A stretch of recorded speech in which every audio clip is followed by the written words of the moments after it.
bertemu dengan anak-anak sendiri dari DJ Panda sendiri? Kembali lagi, tadi Bu Yuvina juga sudah bilang, kita meminimalisir hal-hal yang dapat disalahartikan oleh masyarakat. Ingat nggak kemarin ada statement dari Bang Densu ya, yang bilang bahwa ketika ada satu momen ya dia harus datang ketemu siapa, itu semua settingannya beliau. Nah, hal ini tentunya kontraproduktif dengan apa yang berusaha kita capai. Ya, apalagi untuk saya selaku kuasa hukumnya DJ Panda. Kita maunya damai, kita maunya cepat selesai, tapi dengan hal seperti itu bisa digoreng-goreng oleh netizen dan juga bisa sampai ke telinganya pelapor ini secara salah. Jadi bukan masalah sekarang komunikasi sudah dibuka atau sudah bisa bertemu atau sudah bisa apa, kita menghindari dulu. Tapi kalau masalah keinginan, ya tentunya saya lebih paham daripada kalian karena beliau juga kadang curhatnya di saya ya. Ya gak ada lah keinginan negatif yang ada di hatinya beliau ini. Kalau misalnya memang bisa semua itu dijalankan, kalian pengen ya tentunya beliau juga pengen. Tapi memang situasi yang sedang tidak kondusif, kalau ini belum selesai nanti apapun yang dilakukan atau dikatakan oleh beliau pasti bisa jadi salah. Jadi kita memilih untuk diam dulu, ya ikut aja prosesnya dari pihak kepolisian dan juga dari arahan-arahan tektokan dari para kuasa hukum. Daripada nanti kalau ketemu dan apa nanti ada salah, nanti menyinggung perasaannya pelapor atau apa, kita menghindari itu. Bukan karena beliau ini sombong nggak mau ketemu kan. Beliau ini takut sama rekan-rekan pers mau ketemu, akhirnya juga mau kok. Masa kepada seorang anak kecil beliau takut untuk bertemu kan ya nggak masuk akal ya. Itu sih kalau dari saya. Terima kasih. Pertanyaan selanjutnya? Udah langsung aja. Bang, mungkin ada 2 pertanyaan ya. Yang pertama buat tim kuasa hukum, mungkin sejauh ini proses RJ-nya Panda sama sama Erika di Polda seperti apa? Apakah memang permintaan maaf ini yang diminta sama Erika ke Panda gitu supaya minta maaf langsung ke publik? Terus yang kedua untuk minta pendapatnya Panda gitu, pernyataan mungkin secara terbuka juga kalau memang nantinya permintaan maaf ini tidak diterima sama Erika, apakah Panda juga siap untuk menjalani proses hukum yang selanjutnya gitu? Makasih. Untuk pertanyaan, terima kasih ya untuk pertanyaannya. Pak siapa namanya? Ari dari Warta Kota. Ari ya. Jadi yang pertama itu mengenai proses RJ, memang sifatnya tertutup. Ya, sama seperti proses mediasi di kasus-kasus perdata lainnya juga. RJ di kasus pidana juga sifatnya tertutup.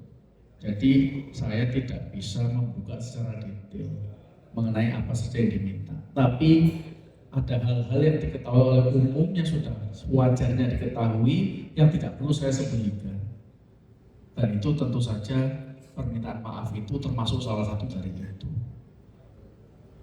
Tapi bentuk permintaan maafnya gimana, formatnya harus dilakukan dengan cara seperti apa, itu tidak sempat didiskusikan ketika waktu itu beliau bertemu langsung dengan saudari Erika Karlina di PMJ di Polda Metro Jaya. Tidak bicara tentang formatnya, hanya bicara waktu itu sempat 3 orang ya di dalamnya. Saya pun nggak ikut hadir, jadi saya juga nggak tahu apa yang terjadi di sana. Tapi berdasarkan keterangan dari beliau dan juga penyidik, tentu sebuah permintaan maaf yang tulus itu tidak mungkin lepas dari kasus RJ manapun, karena kan pasti ada kesalahan yang harus minta maaf dulu. Sisanya apakah nanti ada minta lain-lain itu kan hal lain lagi. Kalau memang ada kerugian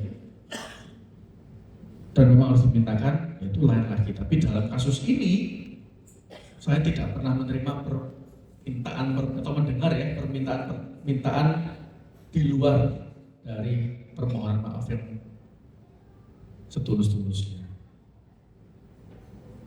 Itu sih. Itu yang kedua, apa yang diharapkan ya, saya izin untuk menjawab apa yang akan diharapkan. Tentunya kita harap bisa berakhir dengan damai. Kalau bisa sebelum tutup tahun ya, supaya kita bisa tahun baruan enak-enakan ya, nggak ada kasus-kasus yang mengganjal di hati. Tapi kalau memang ya, kita ngomong ini, kita buka press con ini bukan untuk tujuannya supaya perkaranya dicabut. Karena itu sudah jadi tujuan kita di awal, sudah cukup jelas. Tapi kali ini memang beliau menginisiasi dan bilang pokoknya ini saya kutip dari kata-kata beliau ya, pokoknya aku minta maaf dulu. Karena aku nggak bisa akses langsung ke Erika sekarang, aku minta maaf dulu. Nggak tahu caranya gimana, kalau lewat TikTok live kok agak kurang elegan gitu ya.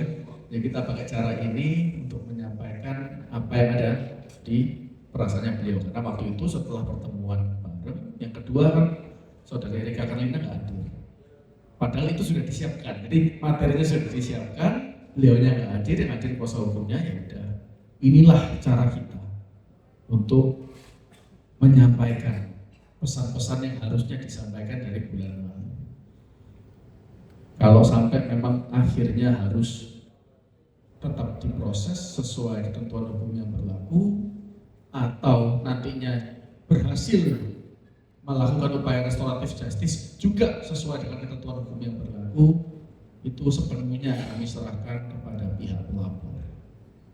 Terima kasih. Mungkin Panda ada mau nambahin gitu Bang? Pintar juga pancing. Kira sekarang. Artinya Bang, kalau misalnya setelah permintaan maaf ini pihak pelapor tidak mencabut laporan, maka hukum dari Abang Ya, belum tahu Bang. Seperti kita apa? nggak mikir sejauh itu ya. Dalam artian tentunya kita ada strategi kita siapkan. Tapi ini dulu deh. Gak usah mikir-mikir terlalu panjang. Kalau gini-gini dipikirin sampai jam 3 subuh juga nggak akan ketemu. Karena kita kan nggak bisa melihat masa depan. Tapi dengan apa yang ada dan apa yang sudah terjadi, langkah terbaik apa sih yang harus kita ambil? Itikat baik apa yang bisa kita berikan? Terlepas dari nanti mau berdebat pasal, apakah pasal ini masuk atau tidak, saya rasa saya sudah menyampaikan ini sebelumnya. Tapi harus diakui memang pelaporan seperti ini nggak akan terjadi serta-merta. Pasti ada suatu kesalahan yang mungkin bukan kesalahan hukum, tapi kesalahan sifatnya etika, moral. Ya. Seperti kalau kita ngobrol berdua, ya kan, cuman harusnya kan ini konversasi pembicaranya kan cuman milik kita berdua ya. Tapi terus salah satu membocorkan ke teman-teman. Mungkin itu untuk dibilang pelanggaran hukum ya harus dilihat dulu unsurnya. Tapi kan secara etika juga harus diakui itu salah. Ya itu aja sih. Kita bisa minta maaf itu untuk banyak hal, nggak cuma untuk kesalahan yang sifatnya pidana. Kalau kita nyenggol orang nggak sengaja aja kita bisa minta sorry. Selama sudah sadar itu maka permintaan maaf tidak sesusah itu sebenarnya. Itu sih. Bang, tapi semenjak kasus ini berjalan dari DJ Panda sendiri udah buka atau mencoba komunikasi belum dengan Erika? Kalau udah emang ada nggak respon dari Erika sendiri? Gimana? Ya gini Bang, ini kita logika saja ya. Kalau misalnya permasalahan ini sudah bisa diselesaikan dengan komunikasi empat mata antara dua pihak saja, apakah sekiranya kasus ini bisa sampai di titik ini? Apakah kita haruskah beliau pakai pengacara, pelapor juga akhirnya memilih untuk pakai pengacara, dan kita harus melakukan tindakan ini duduk di tempat ini bersama-sama bertemu dengan rekan-rekan pers sekalian. Ya, saya rasa netizen sudah cukup pintar untuk menyimpulkan ya. Kalau memang bisa dibicarakan empat mata dan selesai, ngapain sampai titik ini? Artinya apa ya? Dipikir sendiri. Artinya dari Erika menutup akses buat komunikasi Bang? Bagaimana, Bang? Ya artinya dipikir sendiri. DJ Panda selama ini kan lebih sering dia seperti apa sih mungkin yang kamu lakukan selama ini saat apa untuk dalam proses hukum ini, apa yang kamu lakukan selama ini mungkin untuk menghadapi semua tekanan gitu mungkin DJ Panda, untuk menghadapi tekanan yang ada, Tekanan apa publik yang kamu dilakukan lakukan Giovanni. Ya, kalau dari yang saya lihat ya, saya nggak sama beliau 24 jam meskipun dekat ya dengan perkara ini. Tapi yang saya lihat ya menyibukkan diri dengan pekerjaan, yang terus berkarya. Karena kita jangan lupa, Erika ini artis, ya kan? Beliau juga terus berkarya. DJ Panda ini juga seniman ya. Ya terus berkarya. Tugasnya seniman itu apa? Ya menciptakan suatu kesenian yang baru dari waktu ke waktu. Tapi yang saya tahu nih, kalau boleh saya kasih bocoran ya, yang biasanya beliau sehari bisa seminggu bisa menciptakan 5 lagu. Ini cuma dulu sehari 5. Ini cuma seminggu 1, 2. Nah kalian pikir sendiri aja itu kira-kira kenapa. Ini ada tekanan psikis sampai ke psikiater atau psikolog nggak sih? Ya itu terlalu jauh lah. Nggak perlu dijawab. Saya juga nggak perlu tahu, saya nggak pernah tanya itu juga. Thank you Pak. Bang, Next. terkait kabar tes DNA itu sendiri seperti apa sih? Kabar.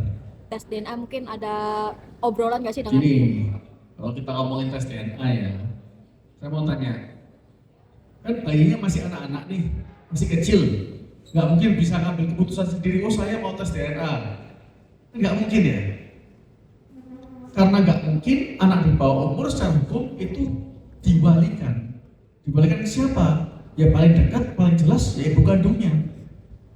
Jadi kalau misalnya Anda mau tanya masalah tes DNA, salah kalau tanya ke kita. Karena baik DJ Panda dan Erika ini bukan merupakan pasangan suami istri.